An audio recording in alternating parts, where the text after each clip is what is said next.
Did you know that currently there are over 3.6 million secretaries here in our country? Well, you don't have to have a PhD in economics to recognize that being a secretary is a good paying job with benefits, room for advancement.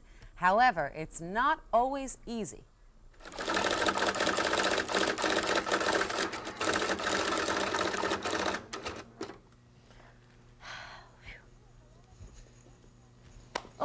Oh, hello, Mr. Anderson. Welcome back. How was your lunch? Oh, it was terrific. You should have seen this place that I found. Oh, they have this wonderful veal dish. They sort of saute it in this wine sauce and then slice these mushrooms. They do it right by your table. That sounds Pour delicious. on this wonderful creamy sauce and over the wild rice. That sounds terrific. delicious. These messages came in while you were at lunch. Barney Ender, Barney Ender, Barney Ender, Barney Ender. Mr. Ender called. Haven't finished with this yet? Sally, I thought you'd be done. I'm almost Usually finished. so quick. Thank you, Mr. Anderson. I couldn't decipher a couple of words. This one up here and then down at the bottom of the paragraph. I have no idea.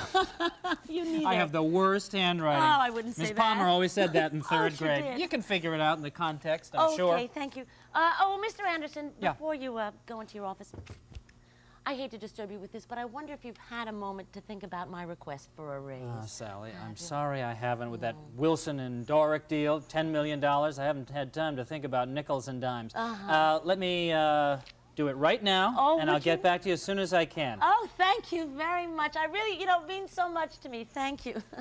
Oh, that's something anyhow. This is this afternoon, Sal, and could you get me some coffee? I'm really sleepy from that lunch. Must have been lunch. Now remember, put the cream in, then the coffee. It won't curdle, Sal. Excuse me, please.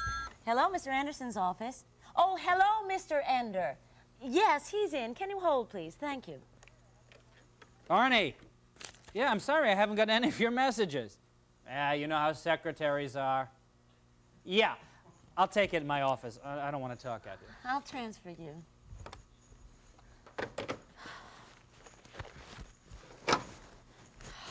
Goodness.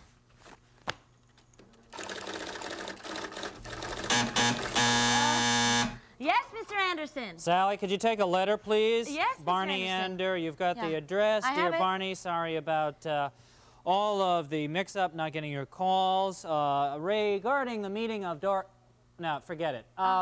Second letter. Let's see. Dear Barney, regarding our meeting on the 27th, Wilson and Doric. Yes. Forget it. Look, just, dear Barney, apologize at the beginning. Put something in about the meeting in the middle and finish it off. I'll sign it. Okay, Mr. Anderson. Anything else? No, that's fine. Okay.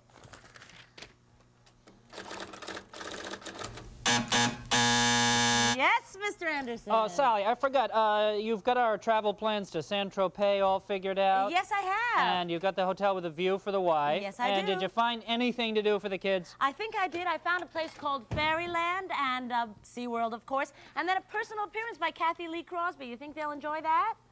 Sounds okay. Oh, good. Anything else? No, it's fine. Good. Thank you. Oh, Mr. Anderson, as long as you're out, I want to remind you have dinner with the Connors tonight at 6, and you're to pick up Mrs. Anderson before you leave. Terrific. Oh! Gee. What? God, I forgot. We were supposed to bring a bottle of wine. Oh, and you forgot to pick one up. gee. Mr. Anderson, if I may, I have been prepared for just such an eventuality, okay? I happen to have, I hope you like this, it's a white wine. It's fruity, but piquant, I think. I don't think so. No, all right. How about this this red? It's a full-bodied, aromatic Gives me a headache. Okay. How about this? This is Dom Perignon. It's a champagne I think that they would enjoy. Oh, Sally, terrific. Boy, you always come through. Oh, My thank you. gal, Sal. Oh, thank That's you, great. Mr. Anderson. Something's wrong. Sally, it's not chilled. Not chilled. No, it's not chilled. It's not chilled. It was in my desk. It's not chilled. I didn't chill the wine. No, it isn't always easy. Oh, boy, there's much more to being a good secretary than making a good cup of coffee, nursemaid, entertainment for the children, and all of that. I want you to meet Bridget Caroll. Bridget started out as a low-paid secretary, moved up to a very high-paying position. Now she has her own secretary. She has great advice for you in this book. It's called Overworked and Underpaid. And when we were watching the skit, Lainey Zier and Martin Anderson did that for us. Bridget said, jerk. It was wonderful. It was so typical. Is it really a good job, even in spite of what we just saw? Oh, yeah. I really feel it's a good job. Why? Well, I think that people don't realize what stepping stones are made available to you as a secretary. You may think that it's just a secretarial job. In the women's movement, unfortunately, in their fight to win the war, they trampled on some of their own infantry.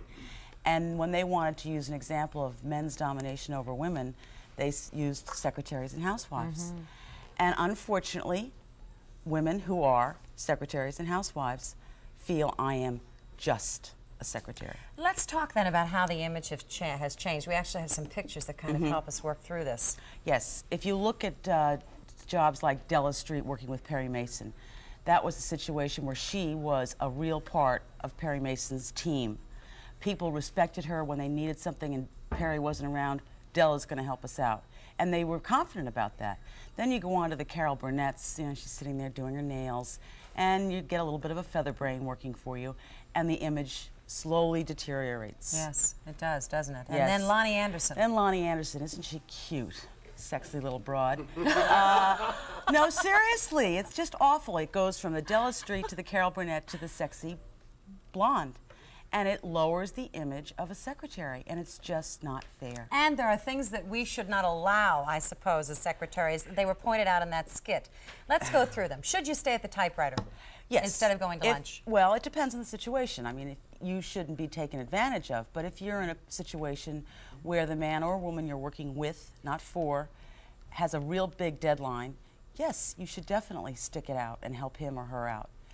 But there are other times when you can feel whether or not it's a real emergency, and you shouldn't get yourself all crazy and say, "Oh my God, I've got to get this done, and I can't go to lunch." And there's a team spirit that has to be created, and I really think the secretary should be the one to do that. Yes, but there's also that line of abuse, and you don't want that crossed, Well, right? yes, but that's the team spirit. That's the situation where you've got to respect your boss and demand respect from him or her.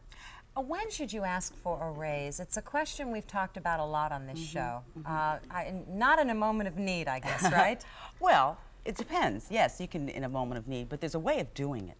You know, you can go to someone and say, "I want a $2,000 raise," and they go, "Ooh, that's just too much." But then you could say, "Well, I need a $39.50 a week raise. You just spent that on a bottle of wine," or "You just spent that for lunch today." Isn't it too much to ask for $39 more a week? But isn't there an atmosphere you should create before you go in and ask for that raise? Well, you should be, first of all, you can't ask for it the day after you start. No. No, you know, within proper timing.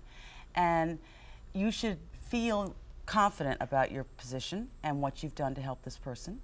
And if you feel that you're worth more, you've got to get that across to the person you're working with. Yes, you don't say, "I need a new addition on the house," or "the kids are costing more money because they're going to school now." You say, "I am worth." I am worth it. This And if you amount don't of think I'm worth it, then I don't belong here. How about going for coffee and I mean, acting like a gopher, a runner? When do you draw the line? Well, I think that that's something that's made too much of. I served coffee. It didn't bother me. It's something that, again, back to the team spirit. I've got to say that there were times when I was, you know, piled up to here with work and deadlines and everything. And every man and woman I worked for, at one time or another, served me coffee. Perfect example is the boys are sitting in their office talking about the Monday night football game, and, "Hey, Bridge, get me a cup of coffee." What? Did you say what? Are you darn right I did. Sure. And as it worked out, they kind of thought, "Gee, she's right. I've got all this pressure on her. I know where the kitchen is. And while you're there, would you get me one?" Oh, good for you. You Yeah, turned the tables. absolutely. The business of being prepared, perfect, indispensable, is that fair? No one's indispensable. I thought I was at one time, but I know I'm not. No, it's not fair. It's something that you probably should try not to create, but it is something that helps you get a promotion, or it helps you have your boss depend on you more. It helps you have your boss say to his public, be it clients or colleagues or whatever, "If I'm not around and you need help, Bridget knows just about as much what's going on in this office as I do, and please don't hesitate to call her." Again, there going back again, to the team. back to the team. Effort. Yes, excellent. The whole business of dealing with office politics can really get sticky. Is there a rule of thumb, something to remember so that you get through that and you don't get involved in it? Well, you have to get involved. I mean, that's a fact of life. Politics is something that you just can't avoid. But there are two sides to every argument, And the best bet is to stay on both sides of it.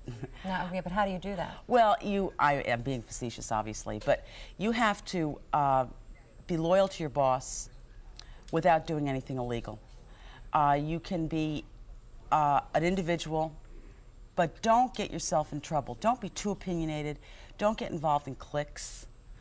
But on the positive side, I think you should give credit where credit is due. If you've got a colleague, another secretary in the office, and she's helped you out, and your boss says to you, gee, Bridget, that was terrific. I'm really glad you helped, you got that done, and I'm proud of you.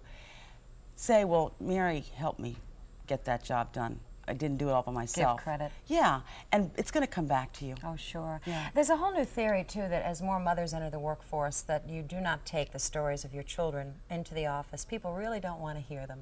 And you draw the line when it comes to sharing a lot of your personal life. Do you agree? Yes, absolutely. I think that, you make personal friends through your business, no question about it. But I think you can overdo the personal I hate to put it down, but chatter. I mean, problems with your children is not chatter, but you should not harp on those kinds of things during the office. There's a great tip in here, too, that we don't really have time to go into, but it's easy to explain. You say, when you go in for that interview, find something on the wall, something that's an icebreaker. I love skiing, too, if there's a picture. I mean, use your ingenuity and get that job. The first thing is to get the job, right? Well, yes. That's definitely the first thing to do. Don't be overworked and underpaid, and that's Bridget's book, and we thank you.